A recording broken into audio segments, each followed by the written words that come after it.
Magandang umaga sa ating lahat.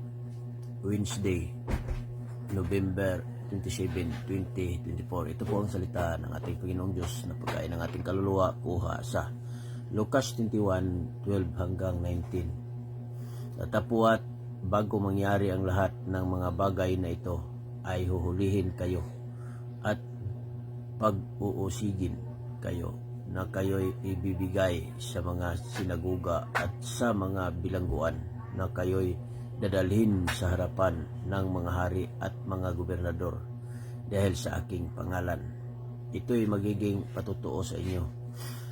Pagtibayin nga ninyo ang inyong mga puso na huwag munang isipin kung paano ang inyong isasagot, sapagkat bibigyan ko kayo ng isang bibig at karunungan na hindi mangyayaring masalangsang o matutulad man ng lahat ninyong mga kaalit.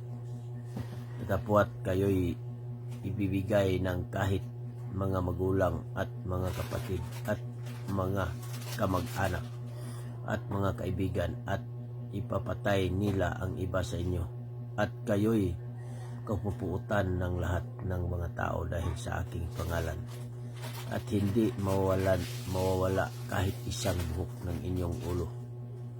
Sa inyong pagtitiis ay maipagwawagi ninyo ang inyong mga kaluluwa.